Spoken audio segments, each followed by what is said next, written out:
Lockdown 5 से जुड़ी हर खबर को विस्तार से देखने के लिए वीडियो को अंत तक जरूर देखें, लेकिन उससे पहले एक बार चीनी बीमारी से संक्रमितों का आंकड़ा देख लेते हैं। दोस्तों, भारत में संक्रमितों की संख्या 2,07,910 हो गई है। पिछले 24 घंटे में 8,909 नए पॉजिटिव मिले और 41,03,233 सैंपल्स की जांच की गई है और हर घंटे ही आंकड़ों में इजाफा होते दिख रहा है। तो दोस्तों, आज की खबरों में आप देखेंगे इस तारीख से खुल जाएंगे सभी स्कूल कॉलेज, आ चुकी हैं नई गाइडलाइंस, विस्तार से जानिए। और 8वीं पास के लिए निकली बंपर वैकेंसी, जानिए कितनी होगी सैलरी और कैसे मिलेगी जॉब। साथ ही साथ अब बिना आधार कार्ड के नहीं कटेंगे बाल, सरकार ने किया ऐलान। और आगे देखेंगे दोस्तों, 4 किश्तों में जमा कर सकते हैं बिजली का बिल, लॉकडाउन के दौरान नहीं काटा जाएगा कनेक्शन। पूरी जानकारी के लिए देखते रहिए।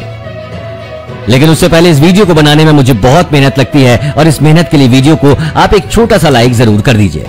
सबसे पहले मौसम का हाल देख लेते हैं दोस्तों। आज दोपहर को टकराने वाला है तूफान, मच सकती है बड़ी तबाही। दोस्तों, समुद्री तूफान निसर्ग आज दोपहर तटों से टकरा सकता है। इसके बाद यह आसपास के क्षेत्रों में बड़ी तबाही मचा सकता है। इसको लेकर सरकार ने कई राज्यों को अलर्ट कर दिया है। महाराष्ट्र और गुजरात मुख्य रूप से इससे प्रभावित होने वाले हैं। महाराष्ट्र, गुजरात, केंद्र शासित दमन व दीव और दादर नागर हवेली में लोगों की सुरक्षा के लिए बहुत बड़े प्रबंध किए गए हैं। जब यह आएगा तो हवाओं की गति 110 से 120 किलोमीटर प्रति घंटा हो सकती है। इसके चलते भारी बारिश और नुकसान पहुंचने का खतरा है। मंगलवार को अरब सागर में हवा के दबाव में परिवर्तन होने से बने चक्रवात निसर्ग ने खतरनाक रूप ले लिया है। बुधवार को यह मुंबई से करीब 94 किलोमीटर की दूरी पर स्थित अलीबाग में जमीन से टकराएगा। यह अगले 12 घंटों में और भयंकर रूप ले लेगा। प्रधानमंत्री नरेंद्र मोदी ने भी निसर्ग को लेकर की गई तैयारियों की समीक्षा की है। उन्होंने दोनों राज्यों के मुख्यमंत्रियों से बातचीत कर हर संभव मदद का भरोसा दिया है। इस तारीख से खुल जाएंगे सभी स्कूल कॉलेज, आ चुकी हैं नई गाइडलाइंस।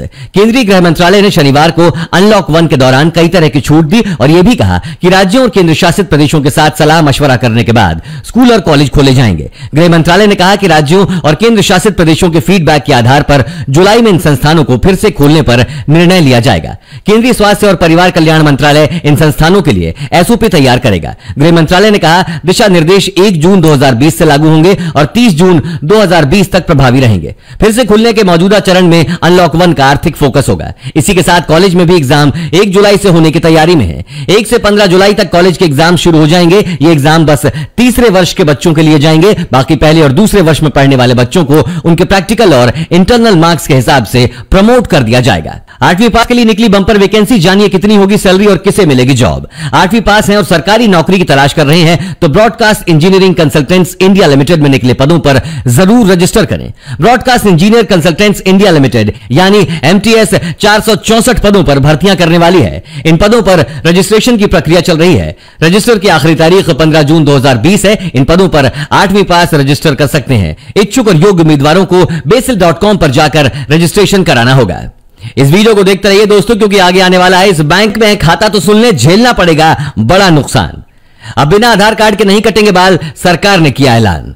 दोस्तों, तमिलनाडु में नाई और ब्यूटी पार्लर वालों से कहा गया है कि वो ग्राहकों के आधार कार्ड का विवरण लें। सरकार ने ऐसा चीनी बीमारी को नियंत्रित करने के लिए एहतियाती उपाय निकाला है। नाई की दुकान, ब्यूटी पार्लर और स्पा के लिए मानक संचालन प्रक्रिया के मुताबिक उन्हें ग्राहकों के नाम, पते, आधार और मोबाइल नंबर का रिकॉर्ड रखना है। सरकारी सूत्रों ने बताया कि इसका मकसद महामारी को फैलने से रोकना और संक्रमित व्यक्ति के संपर्क में आए लोगों का पता लगाने की प्रक्रिया आसान बनाना है। राज्य के अन्य हिस्सों में नाई की दुकान और ब्यूटी पार्लर 24 मई से खोलने की इजाजत दी गई थी, जबकि सरकार ने चेन्नई पुलिस के अंदर आने वाले इलाकों में सोमवार से इन्हें खोलने की अनुमति दी है। सोमवार से ही अनलॉक का पहला चरण शुरू हुआ है। दोस्तों, इसी बीच एक बहुत बड़ी खबर निकल कर आई है। पीएनबी बचत खाता धारकों के लिए एक बुरी खबर है। बैंक ने एक ऐसा फैसला लिया है जिससे बचत खाता धारकों को झटका लगने वाला है। दरअसल पंजाब नेशनल बैंक ने सेविंग फंड अकाउंट पर ब्याज दर को 0.50% घटा दिया है। इस कटौती के बाद सेविंग फंड अकाउंट में 50 लाख तक की रकम पर 3% की दर से ब्याज मिलेगा। अब तक सेविंग फंड अकाउंट में रखी गई इस रकम पर 3.50% की दर से ब्याज मिलता था। इसी तरह सेविंग फंड अकाउंट में 50 लाख से ज्यादा पैसे रखने पर बैंक 3.25% तक का ब्याज देगा। आपको बता दें कि इस रकम पर अब तक 3.75% की दर से ब्याज मिलता रहा है। हालांकि ये नए नियम 1 जुलाई से लागू होने वाले हैं। अब 4 किश्तों में जमा कर सकते हैं बिजली का बिल। 1 जून तक बिजली के बिल जमा ना कराने वाले उपभोक्ता 4 महीनों की किश्तों में अपना बिल जमा करा सकते हैं। जी हां दोस्तों, पंजाब सरकार ने महामारी संकट को देखते हुए राज्य से बिजली उपभोक्ताओं को बिजली के बिल भरने में कई तरह की राहत का ऐलान किया है। प्रमुख सचिव की ओर से जारी पत्र में कहा गया है कि सभी घरेलू और वाणिज्यिक कमर्शियल उपभोक्ता जिनका 1 महीना या 2 महीने का बिजली बिल 10,000 रुपए तक है, और ये सभी औद्योगिक उपभोक्ता जिनमें स्मॉल पावर, मीडियम सप्लाई और लार्ज सप्लाई शामिल हैं, कि देती थी जो कि 20 मार्च से मई के अंत तक थी, को बिना लेट फीस के बढ़ाकर 1 जून कर दिया गया है। ऐसे घरेलू, कमर्शियल और औद्योगिक उपभोक्ता जो 1 जून तक बिल जमा कराने में समर्थ रहते हैं, उन्हें अधिकतम 4 महीने की किश्तों में बिल जमा कराने का विकल्प दिया जाएगा। इसी के साथ दोस्तों आगे देखेंगे प्रवासी मजदूरों व बेरोजगारों को रोजगार दिलाएगा ये सरकारी ऐप, आप भी जानिए। दोस्तों आज से दौड़ने वाली हैं 30 रूटों पर 60 रोडवेज बसें, सामान्य यात्री भी कर सकेंगे सफर। लॉकडाउन की वजह से करीब 69 दिनों से रुकी रोडवेज बसें बुधवार से शुरू होने वाली हैं। शुरुआत में रोडवेज प्रशासन 30 रूटों पर करीब 60 बसों का संचालन करेगी। वहीं रोडवेज में ऑनलाइन टिकट बुकिंग के साथ साथ बस के अंदर भी यात्रियों को कंडक्टर टिकट देगा। इतना ही नहीं, रास्ते में भी रोडवेज बस रुकेगी और ग्रामीण इलाकों के लोग भी बसों में सफर कर सकेंगे। एहतियात के तौर पर रोडवेज बसों में शारीरिक दूरी के लिए प्रत्येक बस में केवल 30 से 35 यात्री ही सफर कर सकेंगे। वहीं अभी किसी भी बीमार व्यक्ति को सफर करने नहीं दिया जाएगा। बस में सवार होते समय प्रत्येक यात्री के हाथों को सैनिटाइज कराया जाएगा। बुधवार से 10 ग्रामीण और 10 शहरों तक रोडवेज बसें चलाई जाएंगी। इनमें राजस्थान और देहरादून तक रोडवेज बसें भिवानी से जाएंगी। रोडवेज मुख्यालय ने इंटरस्टेट व इंटर डिस्ट्रिक्ट बसों के संचालन की मंजूरी दी है। टिकट ऑनलाइन व ऑफलाइन दोनों तरह से मिलेंगी। वहीं दोस्तों पैन कार्ड धारकों को मिली है ये खुशखबरी। महामारी संकट के बीच लोगों की जरूरतों को देखते हुए केंद्र सरकार ने अब पैन कार्ड बनवाने के नियम को और आसान कर दिया है। अब अप्लाई के साथ तुरंत पैन नंबर जारी कर दिया जाएगा। वित्त मंत्री निर्मला सीतारमण ने इस सुविधा की शुरुआत कर दी है। केंद्रीय प्रत्यक्ष कर बोर्ड ने इस बारे में जानकारी देते हुए कहा कि यह सुविधा अब उन पैन आवेदकों के लिए जारी है जिनके पास आधार नंबर है और आधार के साथ जुड़ा हुआ मोबाइल नंबर है, क्योंकि मोबाइल ओटीपी के जरिए ही आवेदक की एप्लीकेशन का वेरिफिकेशन होगा। यह एक प्रकार से पेपरलेस और रियल टाइम आधारित सुविधा है। यह इलेक्ट्रॉनिक पैन फ्री में जारी किया जा रहा है, यानी इसे बनवाने में पैसे नहीं लगेंगे। इसे ई पैन नाम दिया गया है। तो दोस्तों प्रवासी मजदूरों व बेरोजगारों को रोजगार दिलाएगा ये सरकारी ऐप। जी हां, महामारी में परदेश छोड़कर घर आने को मजबूर हुए प्रवासी मजदूरों और स्किल्ड बेरोजगारों को हुनर के मुताबिक काम दिलाने के लिए सेवा मित्र ऐप की मदद ली जाएगी। प्रदेश सरकार यह व्यवस्था कर रही है। इस ऐप की मदद से कोई भी व्यक्ति बिजली मिस्त्री, प्लंबर और पेंटर समेत 61 प्रकार के काम से जुड़े कामगारों को जरूरत के मुताबिक बुला सकता है। प्रवासी मजदूरों या स्किल्ड युवाओं को घर बैठे रोजगार हासिल करने के लिए इस ऐप पर रजिस्ट्रेशन कराना होगा। इसकी प्रक्रिया क्षेत्रीय सेवा योजना कार्यालय में शुरू हो चुकी है। ऑनलाइन और ऑफलाइन दोनों ही तरीके से पंजीकरण के लिए आवेदन किया जा सकता है। ऑनलाइन आवेदन के लिए sevaYojna.up.nic.in पर लॉगिन करें। आगे देखने वाले हैं दोस्तों, भारत में संक्रमण की संख्या 2 लाख के पार, मृत्यु के मामले में अमेरिका की राह पर चला भारत। उससे पहले बड़ी खबर दोस्तों, रेलगाड़ियों द्वारा दूसरे राज्यों से आने वाले सभी यात्रियों को घर पर रहना होगा, सरकार ने दी जानकारी। जालंधर में रेलवे विभाग की तरफ से आज से ट्रेनों का संचालन शुरू हो गया है, लेकिन साथ ही डॉक्टर सुरेंद्र नांगल ने स्पष्ट करते हुए कहा कि दूसरे राज्यों से आने वाली ट्रेनों के सभी यात्रियों को घर पर रहना होगा। यात्रियों की डॉक्टरी जांच के लिए गेट के बाहर एक काउंटर लगाया जाएगा। वहां मौजूद जिला सेहत विभाग के डॉक्टर्स की टीम की तरफ से प्रत्येक यात्री का बुखार चेक करके उसके मोबाइल में आरोग्य सेतु ऐप डाउनलोड किया जाएगा, जिसके बाद एक फॉर्म भरा जाएगा जिसमें यात्री का बुखार चेक करके उनसे पूरी जानकारी ली जाएगी कि वो किस शहर से आया है और कहां पर जाना है। फॉर्म पर पूरा नाम, पता और मोबाइल नंबर भी लिखा जाएगा। यदि किसी भी यात्री में लगा कि उसमें चीनी बीमारी के लक्षण हैं तो तुरंत उसे सिविल लाइन अस्पताल ले जाया जाएगा। यदि किसी यात्री में लक्षण नहीं पाया गया तो उसे भी अपने घर में 14 दिन के लिए रहना पड़ेगा। वहीं दोस्तों रेलवे ने इस राज्य के अंदर स्पेशल ट्रेनों में सफर करने वाले सभी यात्रियों के टिकट कैंसिल कर दिए हैं। लॉकडाउन के चौथे चरण में महाराष्ट्र सरकार के द्वारा अंतर जिला यात्रा पर रोक लगा देने के बाद रेलवे ने गुरुवार को उन विशेष ट्रेनों के सभी यात्रियों के टिकट रद्द कर दिए हैं जिन्हें राज्य के भीतर ही एक स्थान से दूसरे स्थान तक जाना था। रेलवे ने गुरुवार को जारी एक आदेश में कहा कि 1 जून से महाराष्ट्र में चलने वाली ट्रेनों के ऐसे यात्रियों की टिकटें खुद ब खुद रद्द हो जाएंगी और यात्रियों को पूरा पैसा लौटाया जाएगा। आदेश में यह भी कहा गया है कि अगले आदेश तक महाराष्ट्र में राज्य के अंदर बुकिंग की अनुमति नहीं दी जानी चाहिए। रेलवे के एक प्रवक्ता ने कहा कि इसका यह मतलब नहीं है कि महाराष्ट्र के स्टेशनों से ट्रेनें नहीं चलेंगी। इसका मतलब यह हुआ कि लोग महाराष्ट्र में राज्य के स्टेशनों पर नहीं उतरेंगे। उदाहरण के लिए अगर कोई ट्रेन मुंबई से नासिक होकर कानपुर जाती है तो कोई यात्री चाहे वो महाराष्ट्र के किसी भी स्टेशन से चढ़ा हो, महाराष्ट्र की सीमा के भीतर किसी स्टेशन पर नहीं उतर सकता है। भारत में संक्रमण की संख्या 2 लाख के पार, मृत्यु के मामले में अमेरिका की राह पर चला भारत।